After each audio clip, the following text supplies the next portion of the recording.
If I asked you or those on your team to tell me what your company's mission and values are, could you do it without looking? Even more to the point, if I asked you and your team if you actively live out that purpose and those values every day, or if your senior leaders were role models of them, would you offer an enthusiastic yes, a hesitant, well, maybe, or a hell no? Well, if you're in the latter two categories, you're not alone. In fact, some research shows that only 23% of employees believe they can actually apply their organization's values to their work every day, and only 27% actually believe in the company's values at all. My research showed that when actions and words don't consistently match, it means you've institutionalized duplicity. You've declared that at our company, we say one thing, but do another. It's like Ralph Waldo Emerson said, your actions are so loud, I can't hear what you're saying. And when that happens, you are 3 times more likely to have people lie or distort the truth and behave unfairly. But when your statements of identity, your mission, your values, your visions, your brand promises, are a daily part of how you work and live, you're 3 times more likely to have people be honest and act with justice toward others. So how do you do it?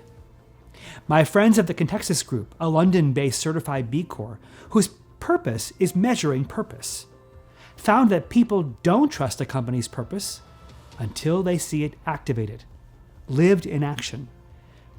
In my conversation with Hubert Joly, the former chairman and CEO of Best Buy, who led their record-setting turnaround to become an extraordinarily purpose-driven company and elevating him to be regarded as one of the most effective CEOs in the world, he told me that they'd intentionally based their turnaround in doing well by doing good.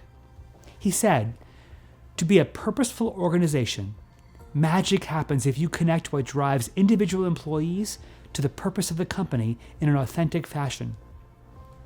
They made it their business to make sure that everyone on the floor of their stores interacting with customers was first and foremost human, and understood that they were there to help someone with a question or a problem. They studied hundreds of their employees and asked them, what do we look like when we're at our best? And in so doing, they activated their purpose of enriching lives through technology. So what's it like where you are, on your team, in your company? Here's what I want you to do. Using a simple tool, I want you to jot down your company's mission or vision. Pick whichever is the most inspires you.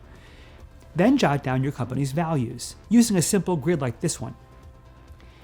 Then, for the mission and for each of the values, I want you to answer a series of 6 questions.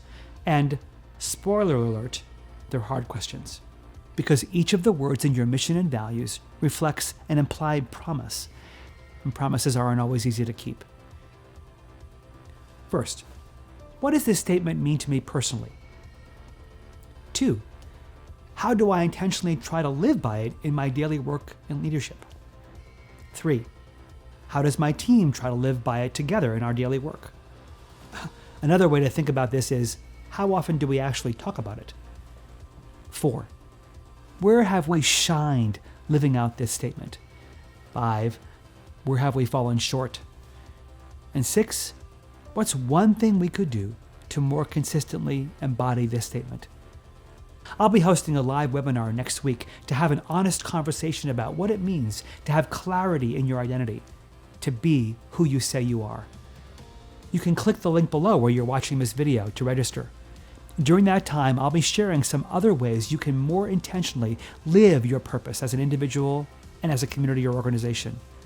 So, do this work and bring your answers to the webinar, and let's have a spirited conversation about how being who we say we are is one of the most important parts of learning how to be honest.